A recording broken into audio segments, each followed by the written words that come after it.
Assalamualaikum warahmatullahi wabarakatuh. Perkenalkan nama saya Fana Egisa Heriani dengan NIM 120305043 dari Ilmu Hukum semester 6 kelas A. Pada kesempatan kali ini saya akan menjelaskan mengenai tutorial pembuatan dokumen somasi yang dibuat untuk pemenuhan tugas dan ujian akhir semester dari mata kuliah praktek penanganan perkara perdata. Tetapi sebelum ke tutorial cara pembuatannya, di sini saya akan memberikan sedikit penjelasan mengenai somasi. Yang pertama, mengenai apa itu somasi. Somasi merupakan suatu bentuk teguran ataupun peringatan yang disampaikan oleh pihak kreditur ataupun calon penggugat kepada debitur ataupun calon tergugat karena atas dasar telah terjadinya manifestasi atau ingkar janji dan ataupun perbuatan melawan hukum. Nah, kemudian somasi ini memiliki fungsi agar debitur tetap dapat melaksanakan kewajibannya, serta sebagai pertanda bahwa kreditur memberikan kesempatan kedua kepada debitur untuk eh, menyelesaikan dan memenuhi prestasinya atau kewajibannya, serta menyelesaikan hal ini secara baik-baik tanpa melalui pengadilan.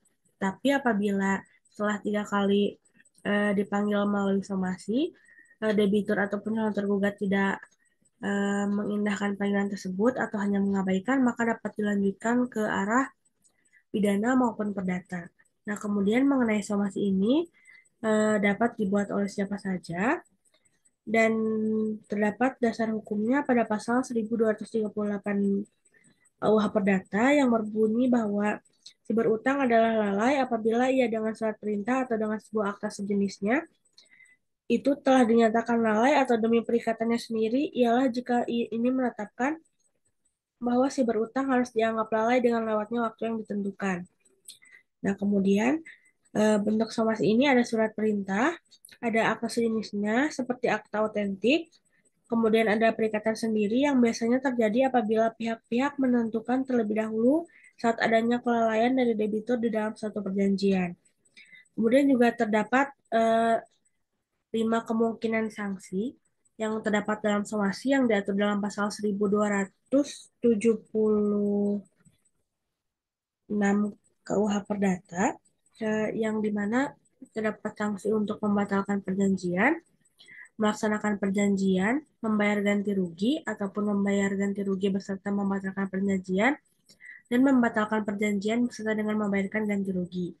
Dan terdapat poin penting dalam penyampaian somasi atau poin-poin yang harus disampaikan dalam somasi, yang dimana menyatakan teguran atau perintah, yang dimana somasi juga harus menyatakan teguran dan perintah untuk melaksanakan perjanjian, meminta ganti rugi atau mengakhiri suatu perjanjian, serta permintaannya harus jelas apakah permintaan tersebut mengakhiri, melaksanakan, ataupun meminta ganti rugi. Lalu eh, hal tersebut agar tidak merugikan pihak manapun dan permintaannya pun jelas. Kemudian membuka ruang negosiasi, yang dimana pada dasarnya somasi memang dibuat untuk mengingatkan pihak yang lalai untuk menunaikan perjanjian dan melaksanakan kewajibannya, serta harus terdapat latar belakang permasalahan, yang dimana untuk menentukan permasalahan dalam somasi harus berdasarkan sesuai dengan fakta yang terjadi. Nah, kemudian setelah sedikit penjelasan tadi, selanjutnya saya akan menjelaskan mengenai eh, struktur atau pembuatan dari surat somasi. Di mana somasi ini yang saya contohkan ini dibuat oleh suatu instansi eh, yang apabila diwakili oleh instansi ini maka biasanya terdapat di atasnya ada kop surat yang berisi logo, nama dari instansi tersebut, kemudian alamat dan juga kontak yang dapat dihubungi mulai dari nomor HP, email maupun juga website. Nah, apabila dibuat oleh pribadi maka tidak perlu ada kop surat seperti ini, cukup langsung pada tempat dan tanggal pembuatan surat. Kemudian tempat dan tanggal pembuatan surat. Nah, tanggal ini sangat penting karena biasanya dalam somasi ini ada batas untuk membahas somasi yang dimana tanggal ini dapat menjadi pedoman atau acuan untuk batas waktu tersebut. Dan kemudian ini ada nomor dan hal, di mana hal tentu saja sudah tentu somasi. Kemudian nomor ini merupakan surat keberapa yang dibuat oleh instansi tersebut. Kemudian somasi karena ini merupakan somasi. RAP yang merupakan kode dari uh, instansi yang membuat somasi tersebut, dan tahun ini tuh 2023 ini merupakan tahun pembuatan somasi. Nah, ini kepada yang terhormat, terdapat identitas eh, debitur atau calon tergugat, ada nama lengkapnya, ada nama lengkapnya yang di sini, ada nama lengkapnya yang di sini yang di sini dicontohkan sebagai Bapak Muhammad Renaldi Brasea dan alamat lengkapnya.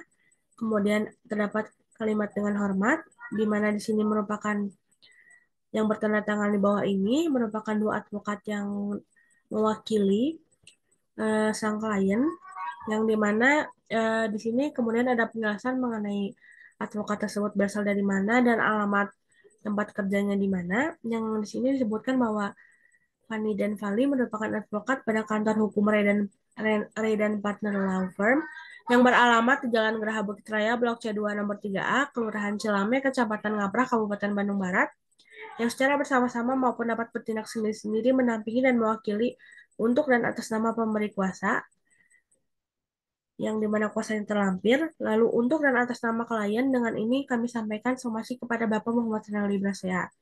Dan di sini bagian bagian intinya di mana terdapat keterangan klien em, yang diwakili oleh advokat ini, di mana di sini berbunyi bahwa kami adalah kuasa hukum yang sah dari Muhammad Taufan Agusta, terhitung sejak tanggal ditandatanganinya surat kuasa oleh Muhammad Taufan Agusta.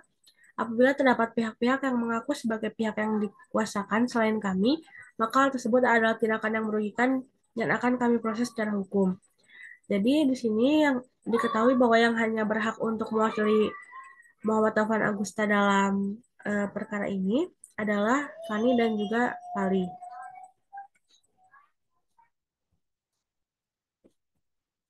Kemudian selanjutnya terdapat kronologinya, di mana di sini bahwa pada tanggal 10 Agustus 2022, Bapak Muhammad Rinaldi Brasea meminjam uang kepada klien kami sebesar 1 juta rupiah dengan komitmen pengembalian pinjaman yang akan dilakukan dalam jangka waktu 10 bulan dengan pembayaran 120.000 per bulan. Di sini berarti perkaranya utang piutang.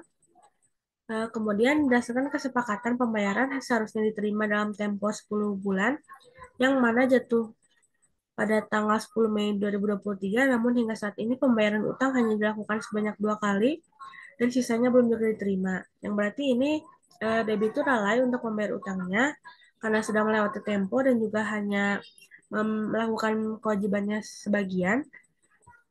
Kemudian oleh karena itu, bersamaan dengan surat somasi, kami melayangkan peringatan agar Bapak Muhammad Rinaldi Brasea segera melunasi kewajiban utang yang masih tersisa sebesar Rp640.000 sesuai dengan surat perjanjian yang ditandatangani pada tanggal 10 Agustus ini seharusnya tahun 2022 dalam waktu 3 kali 24 jam sejak diterimanya surat somasi ini oleh saudara.